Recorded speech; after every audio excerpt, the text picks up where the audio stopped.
Welcome back to the after show of the ultimate Doctor Who watch party. Now this is what us Whovians live for, the chance to talk about a new Doctor Who episode. And this time round, everything is new. Now if you've just tuned in, for some reason maybe you missed the premiere and you don't want to hear spoilers, mute now, because this is spoiler city that we're in. And if you've seen it, here we go. Now, we're all sitting here a little bit stunned by what we just saw, and I can't wait to unpack it all with these fantastic Whovians, old and new. I'll start with the journalist and editor of Sci-Fi Wire's Fangirls, and a whole new Who fan. We've got Cher Martinetti. Hey, Cher. Hi. Hey, welcome to the Whovian Club. Thank you. I'm excited to be here. I'm excited to have you. And next, she's an actress and social media maven. It's Breezy Weeks. Hey there, Breezy. Hi. So you have a fantastic story about getting into Doctor Who. How did it all go about? Basically, my husband's in a band. My husband goes on stage and he would just naturally dress in suspenders and bow tie. That's how he liked to dress, and in a suit, you know. So I had no reference that it was leading to Matt Smith at the time, because that was who the Doctor was. So that's kind of where it led. So then people kept asking us, and finally we're like, we have to check out the show. Now you're a Whovian. Now I think I'm a bigger Whovian than him. Oh, right. And if you don't know, bow ties are cool.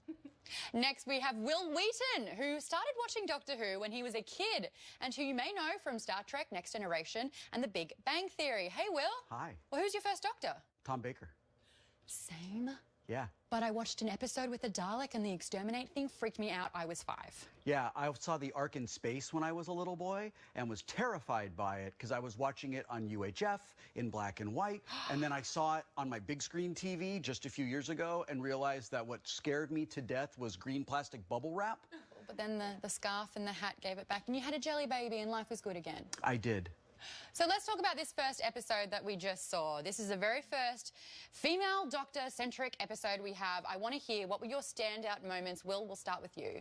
I was not expecting it to be as emotional and as affecting as it was. Usually when we see a Doctor right after regeneration, we are right off into the middle of a very intense adventure, and we definitely got that, but just that sense of loss and change, I just thought was a fantastic way to start out a new Doctor.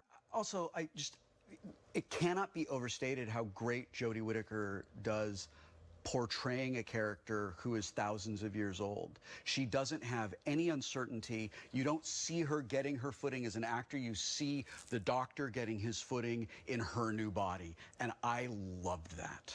Now, Cher, you're new to the Doctor. What do you think the Doctor is, or it embodies? Because she's using language and talking about, you know, only half an hour ago she was a white-haired Scotsman. What's your take on the Doctor, and how do you like Jodie as the Doctor? So I love her as the Doctor. I think everything that you just said completely hits the nail on the head, and she managed to be multiple things at once. Like, she was funny, she was sweet, she was endearing, she was emotional, she was smart, she was capable, and I love any time we can see a female character like that on any screen, so I'm completely all in. Welcome to the Whovian Club. Yes! Great, you did so well. You guys like me, you really do. Breezy, your take on this Doctor? I'm very excited as well.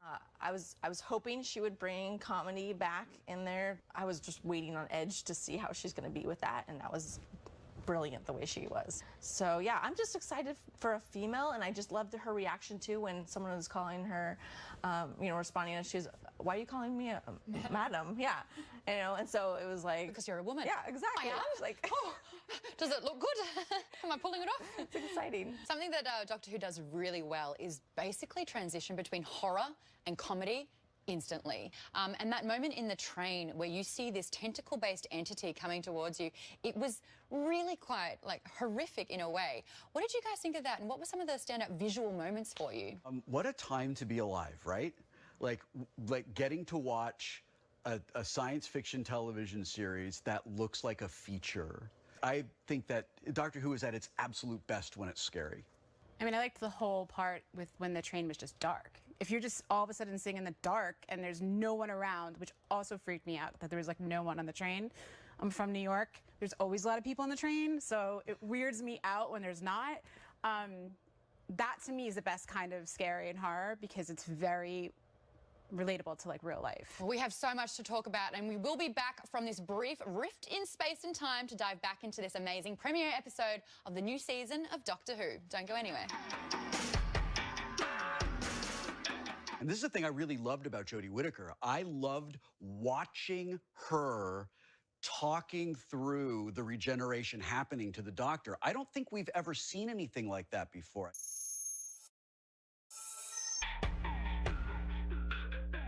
Welcome back to the ultimate Doctor Who watch party after show, where I've been joined by some of our party guests to talk new Who. Now, if you don't want to hear spoilers, get out of here, because we've got so many coming at you. We are breaking down this episode. So every Doctor really does bring their own take onto it, and I think that fundamentally they have to be quirky. But Will, I want to hear from you, since you know a lot of iterations of the Doctor. What did you think of Jodie's? I have never been as excited for a season of Doctor Who as I am right now in this moment. I cannot wait to see what she does. Her comedic timing is flawless. And I loved seeing her talk through the cells are changing, and I'm having memories, and I can't remember the bit where she can't remember what a tongue is. Like, I cannot wait for the next episode. Kind of noticing this great parallel between like the female and male characters here, where it's like when you're introduced to Yaz, she's a female police officer, and she's regulating two women having a squabble about a car space, and she's just going, this isn't something we need to argue about. You've got the Doctor who's just like, I've got a plan, I'm going to figure this out. And then you've got Nan, who runs towards danger.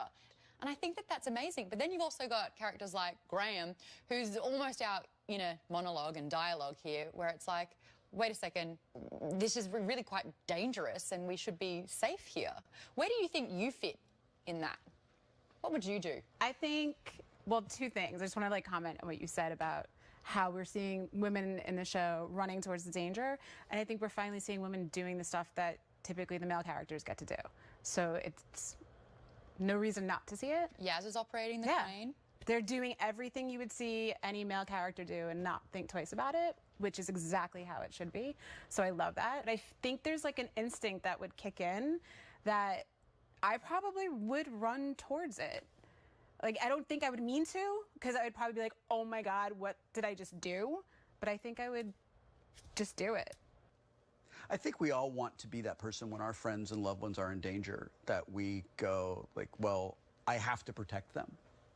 And I loved seeing that from like all these female characters taking that initiative and just jumping headfirst into it. And I am so hopeful that the Doctor fills the role that Nan left for Ryan.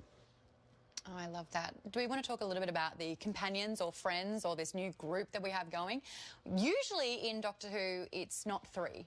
But this time we do have three, and they're so unique in their own ways. Do you love the balance that they're giving? You're invested in these characters. Like, you genuinely care what was happening to every single person, and you felt it when Nan died at the end, and you felt emotional watching the YouTube video. So, yeah, I'm into it because I actually care about where their stories are going. Like, I want to see Yaz fulfill all the things that she feels that she's capable of doing that she wasn't getting to fulfill in her job.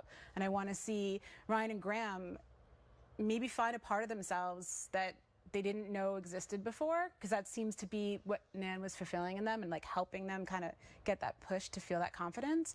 And I like that the women are super confident and the men are unsure. Like, no, seriously, because I think it's really important for us to see male characters that sometimes are unsure, because guys feel that, you know? I don't think Ryan was very unsure when he touched every single alien type. Well, no, he's just stupid. He could be unsure and stupid. If you wouldn't go and touch a fish carcass because it's gross, maybe don't touch this weird biological interstellar travel mechanism with your bare hand.